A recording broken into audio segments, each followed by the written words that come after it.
जय हिंद फ्रेंड्स। तो हम पढ़ रहे थे धीर सिंह धाबाई की शिक्षा विज्ञान की बुक। और धीर सिंह धाबाई की शिक्षा विज्ञान की इस बुक में आज वाले सेशन में हम कुछ पेज नंबर 174, 175 और कुछ 187 पढ़ेंगे। ठीक है, क्योंकि ये पेज इतने जुदा जुदा क्यों है? क्योंकि हम दो टॉपिक पढ़ने वाले हैं। पहला तो हम आकलन, पहले हम कुछ विधियों के बारे में जानेंगे। ठीक है, इसके बाद हम थोड़ा सा आकलन के बारे में पढ़ेंगे और मूल्यांकन के बारे में पढ़ेंगे, आकलन और मापन के बारे में पढ़ेंगे। ठीक है, तो शुरू करते हैं अपन विधियों से। तो बेसिकली हम चलो पहले आकलन मापन देख लेते हैं। तो बेसिकली हम पेज नंबर 187 में क्या डिस्कस करने वाले। फर्स्ट ऑफ ऑल थोड़ा सा जो नए बच्चे जुड़े उनको इंट्रोडक्शन दे दूं कि इस वाले सेशन में हम कन्वर्सेशन के थ्रू कुछ नए टॉपिक को सीखने की और चीजों को याद करने की कोशिश करते हैं, है ना, बहुत ही सहज तरीके से, बहुत ही आसान तरीके से। तो आज हम आकलन और मापन और कुछ विधियों के बारे में जानने वाले हैं। कुछ चलो पहले अपन आकलन और मापन क्लियर करते हैं। ठीक है, फिर देखते हैं नेक्स्ट हम क्या पढ़ने वाले।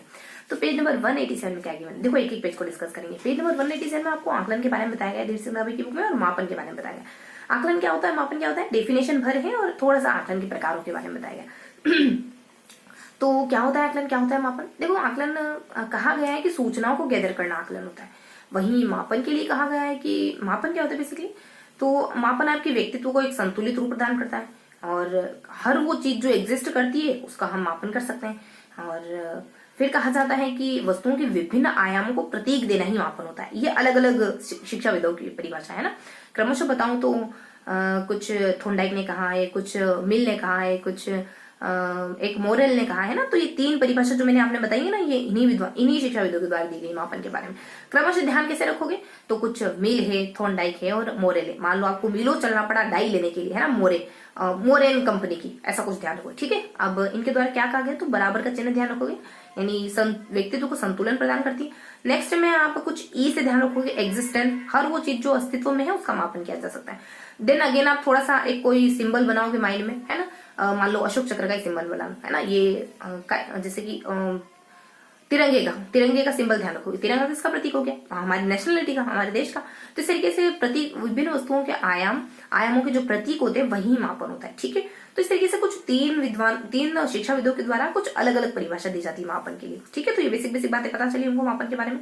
आकलन के बारे में क्या पता चला कि सूचनाओं को गैदर करना ही आकलन होता है। ये हैबी के द्वारा परिभाषा दी गई, हैब के द्वारा। ठीक है, जैसे इधर इन तीन शिक्षाविदों ने थी, उधर वैसे ही इधर हैब के द्वारा परिभाषा दी जाती है। ठीक है, अब थोड़ा सा अपन देख लेते हैं आकलन के कुछ प्रकार भी होते हैं, जैसे कि सीखने के लिए आकलन, सीखने का आकलन और कुछ सीखने के रूप में आकलन, है ना। तो ये तीन तरीके के आकलन हो सकते। देखो सीखने का आकलन अपन जानते हैं, आपने जो सीखा उसका आकलन करना है, सीखने का आकलन, यानी सेशन के एंड में जब हम परीक्षा वगैरह देते हैं तो सीखने का आकलन हो जाता है।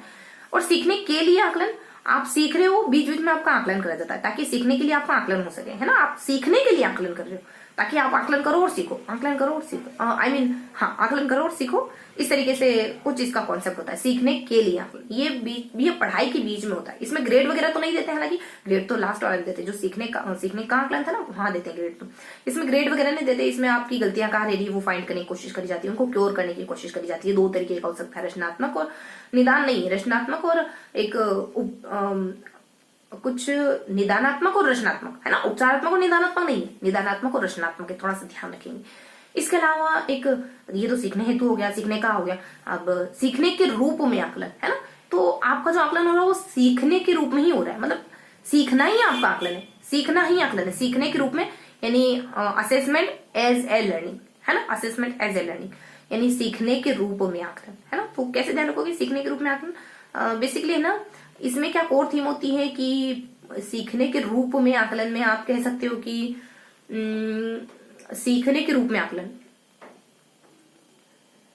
ये ही कुछ कि इसमें है ना कुछ, चलो इसको नाम भर ध्यान रखो, है ना। बहुत ज्यादा इसको क्लियर नहीं किया गया था, होगा तो मैं आपको है ना जब कोशिश करूंगी कि मैं आपको है ना चीजें और ज्यादा क्लेरिफाई करके बता पाऊं।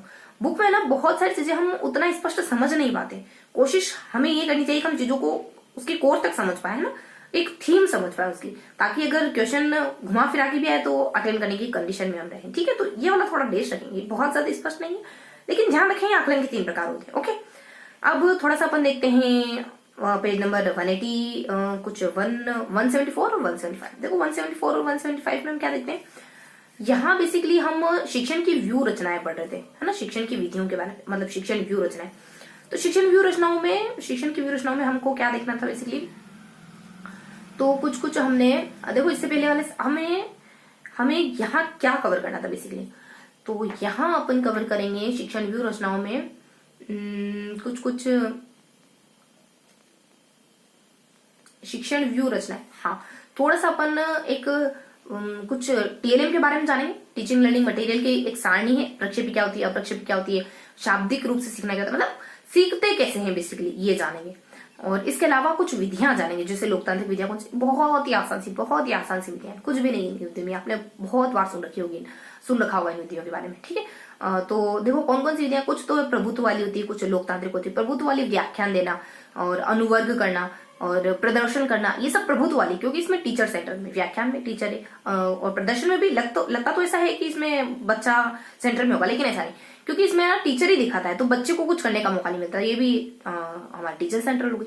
लास्ट वाले अनुवर्ग वाले जिसमें वर्ग बनाए जाते हैं बच्चों के और टीचर बच्चों को सिखाता है, तो इसमें वर्ग भले ही बने लेकिन सेंटर में तो टीचर है। तो ये सारी जो विधियां इसमें एक टीचर सेंटर में होता है, ठीक है। तो बेसिक बात है। अब वो वाली विधियां जहाँ एक स्टूडेंट सेंटर में होता है, देखो 2-3 विधियां तो इसी जो थोड़ा सा ध्यान रखने की जरूरत है, और बाकी तो बहुत कॉमन है। एक हो जाती स्वामित्व वाली और एक हो जाती कैरन वाली और एक हो जाती स्वतंत्र। ये तो अपने को स्वामित्व वाली कैरन वाली ध्यान रखोगे, ठीक है। स्वामित्व वाली में क्या होता है कि समूह बनाकर सिखाया जाता है, ठीक है। केरन वाली में बेसिकली छोटे छोटे खंडों में बांटकर बच्चों को खुद सीखने का मौका दिया जाता है और इंटरेस्ट डेवलप करके सीखने का मौका दिया जाता है ना, पुनर्वलन दिया जाता है बार बार। एक आपको पता हो तो स्किनर का अभिक्रमित अनुदेशन होता है, वो ठीक है सही। अभिक्रमित अनुदेशन आप जानते हैं क्या है? इसमें एक मशीन होती है और उसमें बैठ करके आपको क्वेश्चन आंसर अटेंड करने होते हैं, जैसा अपन मोबाइल में क्विज करते हैं ना, ठीक उसी बात ही। तो ठीक ऐसा ही स्किनर, जैसे स्किनर का अभिक्रमित अनुदेशन है ना, तो कैरन का जो सीखने का जो तरीका बताया कैरन ने, ठीक वैसा ही तरीका है कि बच्चों को खुद करने का मौका दो, बच्चे मोटिवेट होंगे, खुद ब खुद सीखते जाएंगे, ठीक है। तो ये कैरन वाला थोड़ा सा ध्यान रखेंगे। बाकी विधिया बहुत इजी है। स्वामित्व वाला भी ध्यान रखेंगे कि सीखने की स्वामित्व विधि कौन सी होती है, तो ब्लूम ने दी है, समूह बनाकर सीखा जाता है ना। तो इस तरीके से कुछ कॉन्सेप्ट ध्यान रखेंगे। बाकी बहुत आसान सी है, जैसे कि शैक्षिक पर्यटन क्या हो जाता है, घूम के सीखना है ना, ये पेस्ट्रोलॉजी, और कहीं प्रोफेसर रहने भी आते हैं इनके प्रतिपादक के रूप में, है ना। और एक समूह हो जाती है, समूह में सीखना, ग्रुप बना के सीखना। एक दल शिक्षण हो जाता है, जो 56 में एक कुछ 2 विद्वान, 56-57 में, देखो 56 में तो ये कुछ केपल और 57 में कुछ वेक्सिकल करके इन दोनों विद्वानों के द्वारा इसके ऊपर काम किया गया था, ठीक है। और ये केपल तो कुछ फ्रांस में करते हैं।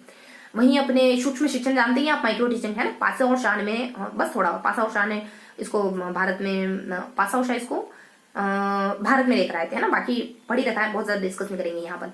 बाकी और अपने समूह हो गया, सूक्ष्म शिक्षण हो गया, एक समस्या समाधान हो जाता है जॉन डीवी का, और एक अपने देखो स से ही है बाकी सारी विधियां। और जैसे सूक्ष्म शिक्षण हो गया, समूह हो गया, समस्या समाधान वगैरह हो जाता है, शैक्षिक पर्यटन हो जाता है, दल शिक्षण बता दिया मैंने आपको, एक अन्वेषण हो जाता है, और जरूर ढूंढना, है ना, खोज करके सीखना, एक हो जाता है गृह कार्य दिया जाता है। तो ये बेसिक सी विधियां थी, ठीक है। अब लास्ट पेज देख लेते हैं, जिसमें थोड़ा सा गिवन है टीएलएम के बारे में। देखो टीएलएम प्रक्षेपी जानते हो कौन सा, शाब्दिक कुछ व्याख्या निधि से पढ़ाना। सबसे सर्वोत्कृष्ट तरीका ऊपर नीचे। सर्वोत्कृष्ट तरीका क्या होता है, जब आपको पर्यटन घुमा फिरा के वास्तविक वस्तु दिखा के पढ़ाया जाए, है ना। बाकी बीच में प्रक्षेपी, अप्रक्षेपी में क्या होता है, जैसे चार्ट वगैरह हो गए, जो जहां पर मतलब फोकस नहीं गिरता, लाइट नहीं गिरती, प्रक्षेपी होते हैं, और जैसे स्लाइड वगैरह। प्रक्षेपी फिर प्रक्षेपी आएगा, लेकिन बहुआयामी वाला, जैसे कि कंप्यूटर वगैरह, ये बहुआयामी प्रक्षेपी, ठीक है।